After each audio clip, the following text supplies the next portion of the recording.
दोस्तों, आज भारतीय शेयर बाजार ने एक दिलचस्प तस्वीर पेश की। इंट्राडे में 700 अंक की जोरदार रैली, लेकिन क्लोजिंग में सिर्फ मामूली बढ़त।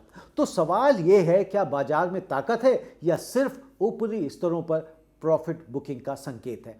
आज हम विस्तार से समझेंगे index movement, sector rotation, top gainers और losers, 52 week high low data और सबसे अहम, आगे का रास्ता क्या है। आज सेंसेक्स 82,276 पर बंद हुआ, लगभग 50 अंकों की बढ़त के साथ। वहीं निफ्टी 50 25,482 पर क्लोज हुआ, 58 अंकों पर। लेकिन असली कहानी क्लोजिंग में नहीं, इंट्राडे मूव में छुपी हुई है। सेंसेक्स 732 अंक तक उछला था, निफ्टी 25,652 तक पहुंच गया था, मतलब ऊपरी स्तरों पर भारी प्रॉफिट बुकिंग। इस गिरावट में सबसे बड़ा योगदान रहा रिलायंस इंडस्ट्रीज और स्टेट बैंक ऑफ इंडिया, यानी हैवी वेट्स ने बाजार को रोक दिया। आज जहां लार्ज कैप सुस्त दिखे, वहीं मिड कैप और स्मॉल कैप में दम दिखा। मिड कैप इंडेक्स 0.67% ऊपर चढ़ा, स्मॉल कैप इंडेक्स 0.48% मजबूत रहा। इस तेजी की वजह से बीएसई का कुल मार्केट कैप 467 लाख करोड़ के पार चला गया। एक ही दिन में निवेशकों की संपत्ति में 1 लाख करोड़ से ज़्यादा का इजाफा हुआ। यह संकेत देता है बाजार के अंदर सेक्टर रोटेशन चल रहा है।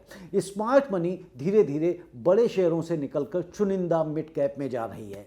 अब बात करते हैं टॉप गेनर्स और टॉप लूजर्स की। आज 50 में से 34 शेयर हरे निशान में बंद हुए। सबसे बड़े गेनर रहे HCL technologies, Bajaj auto, Tata steel. इनमें खास बात रही आईटी और मेटल सेक्टर में ताकत। वहीं दबाव में कौन रहे? Reliance industries, state bank of India, Adani ports and special economic zone. मतलब बाजार इंडेक्स लेवल पर शांत है, लेकिन स्टॉक लेवल पर जबरदस्त हलचल है। आज का सबसे मजबूत सेक्टर रहा है निफ्टी मेटल। निफ्टी मेटल इतना मजबूत रहा कि 2.7% ऊपर चढ़ गया। इसके बाद निफ्टी ऑटो, निफ्टी आईटी, लेकिन निफ्टी पीएसयू बैंक हल्की गिरावट में रहा। यह संकेत साफ है कि बाजार डिफेंसिव से साइक्लिकल सेक्टर की ओर घूम रहा है।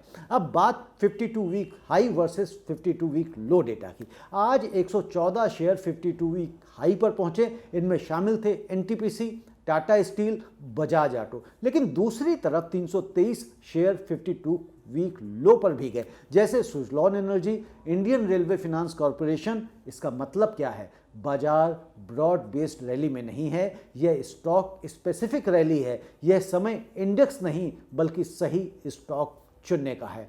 अब सबसे अहम बात, निफ्टी 50 के लिए 25,600 बड़ा रेजिस्टेंस। अगर इसके ऊपर क्लोजिंग मिलती है तो 25,750, 25,800 तक रैली संभव। लेकिन 25,400 के नीचे टिके तो 25,150 और 24,950 तक कमजोरी आ सकती है। यानी बाजार अभी डिसीजन जोन में है। दोस्तों, आज का संदेश साफ है, इंडेक्स स्टेबल, मिड कैप में ताकत, सेक्टर रोटेशन जारी, टेक्निकल लेवल अहम। अब आने वाले 2-3 सेशन तय करेंगे कि यह ब्रेकआउट है या फिर कंसोलिडेशन। आप क्या सोचते हैं? क्या निफ्टी 25,600 पार होगा?